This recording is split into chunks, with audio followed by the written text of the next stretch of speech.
Hi everyone, this is Christian Ramirez, and in today's demonstration, we are focusing on a threat context code injection using a custom payload generated through Havoc C2 framework. Before we begin, let's quick recap what process injection is. Process injection refers to a technique that allows an attacker to execute arbitrary code inside an already running process. This helps blend malicious activity into legitimate workloads. Threat context code injection goal. Uh, what is the goal? The goal is to hijack an existing thread in the target process by modifying its execution context to redirect control flow to our injected shellcode, also known as a payload. This allows us to execute payloads stealthy but comes with a risk, as it can leave the thread in an unstable state and potentially crash the process. In other words, once we um, pull off this technique, most likely our original process will be die. Let's go through on the step by step the breakdown how we can pull off this code injection technique. The first step will be identifying and suspend a legitimate thread. We start by opening the thread process and enumerating its thread to find a suitable one. Then we suspended it using, for example, suspend thread API. The next step will be load or decrypt the shellcode. We prepare our Havoc C2 payload either by loading it directly or decrypting it on memory. The next one will be allocate memory. We allocate executable memory inside the target process using, for example, virtual alloc.exe. The next step will be write our payload. We write the shellcode into the allocated memory using, for example, write process memory API. The next step will be retrieve the thread context. We get the current CPU context of the suspended thread using, for example, get thread context API.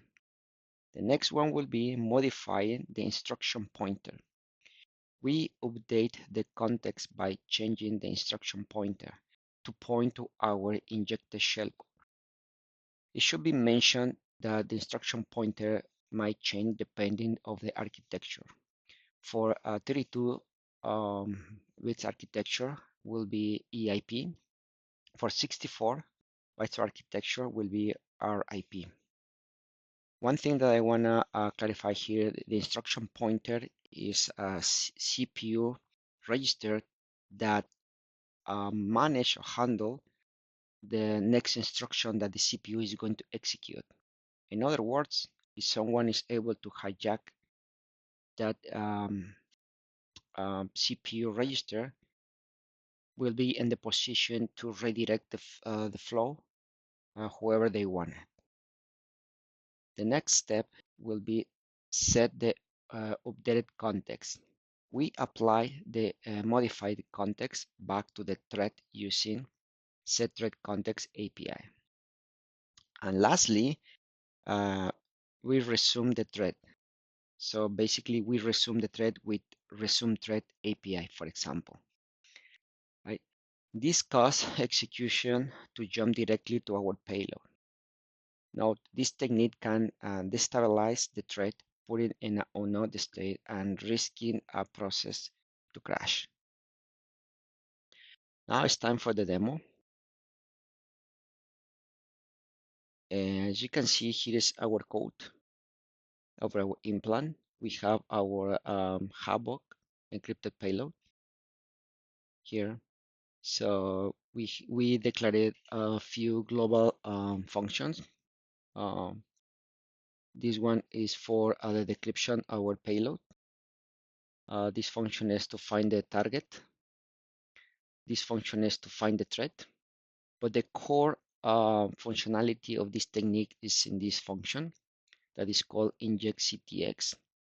So basically in here, as I mentioned before, so one of the first steps is to find the thread. that we want to hijack, we do that by calling our find thread function. The next step is decrypt the payload, right? So we do it by calling our is decrypt function. And here just a few prints mention that the decryption was successfully. And in here we are showing a next a few bytes of our decrypted payload. The next step will be allocate memory in our target process. We use virtual alloc ex, and as you can see, we making it executable, readable, and writable.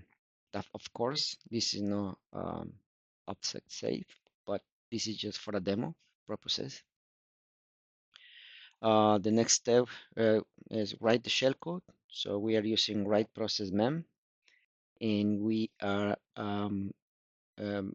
writing our Havoc payload to the new address that virtual alloc ex created previously with p remote code pointer that contains our shellcode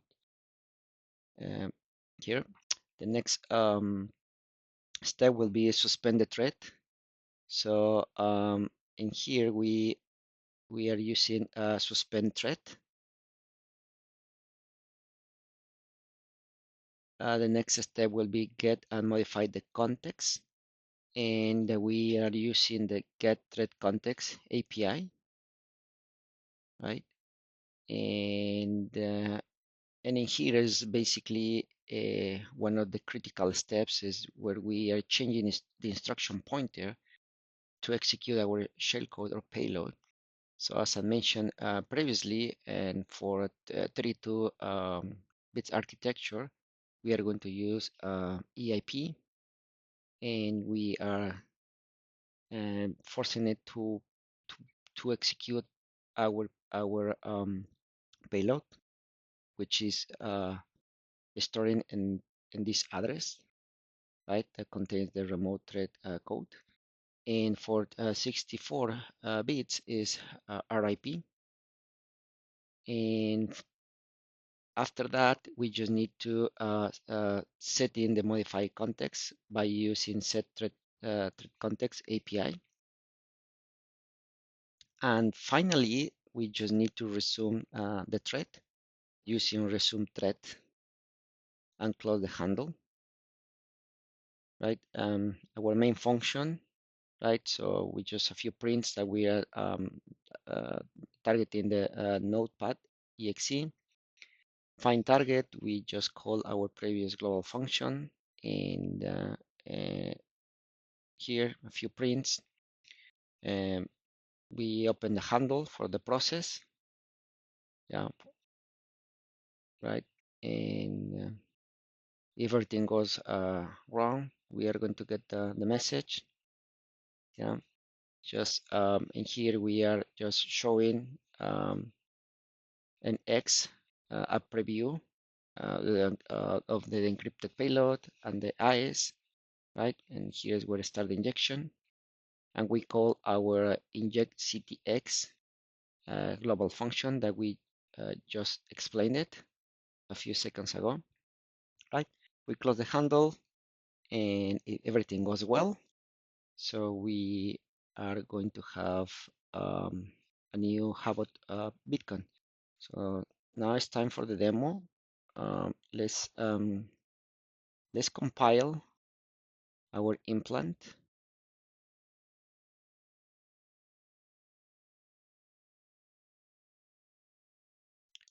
So we have in here, we are going to use process hacker, and we need to spawn a new notepad process. We have in here,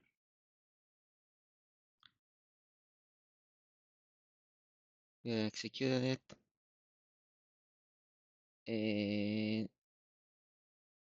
let's go back. And as you can see in here, and our implant identified our notepad process by the name notepad.exe, and also found the PID. In this case is 3804, which match 3804. Opening target process of the 3804. Payload preview. As you can see, this is our payload, which is still encrypted in match with our bytes that we have in here: 9F, A3, 9B, 90, DA, C3, etc., etc. Also the our IS key in match F4, EE. This. So the next step is searching for the suitable thread. We found the thread is 6976. Let's go and analyze it.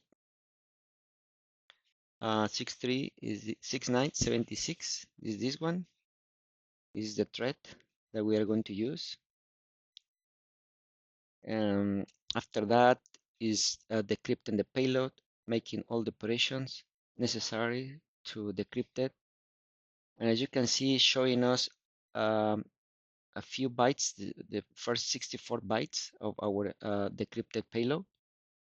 So, and in here, as we are allocating, creating with virtual alloc ex, the new memory, and is giving us the new address. Let's go and try to find it.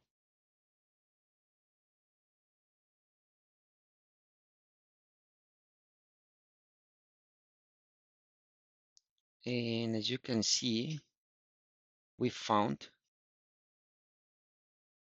the address, and the address match 1EDA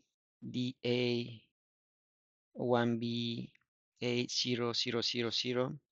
And as you can see, the first byte 56 48 89 E6 48 83 E4 match, which is indicated that we just decrypted our payload and write it in this new section of memory in here. So that we write the shellcode, we suspend the thread, and in here we are changing the instruction pointer.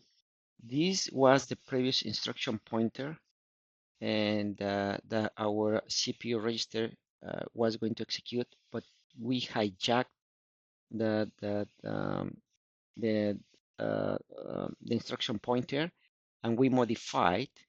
Pay attention. We are forcing it to execute this same new address, virtual address that contain our new Havoc payload. So this is exactly what we are doing in here, just hijacking the execution flow. After that, we're just setting the modified context and resuming the thread. And it looks like the application and is running perfectly fine. So we can just check it in here. So once we click in here, and then one node, we can see that in our redirector, so that we got a beacon. We got a beacon. So is perfectly functionable, and as you can see, the PID is 3804, which is the same PID our notepad. So let's execute a few commands just to see if it's stable. All right.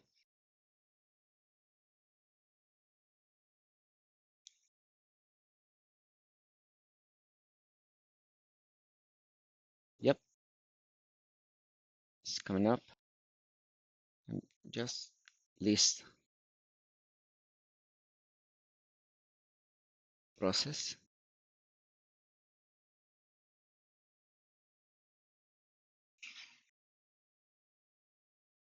Yep, as you can see, the Bitcoin is stable, and we successfully execute our thread context code injection. Yep, perfect.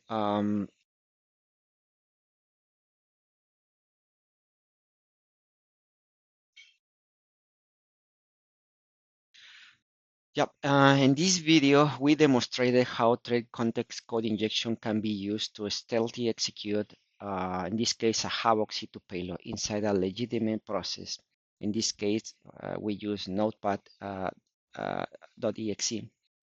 So once the payload establishes a session, we move on to the Xbox exploitation phase to show a realistic operator workflow.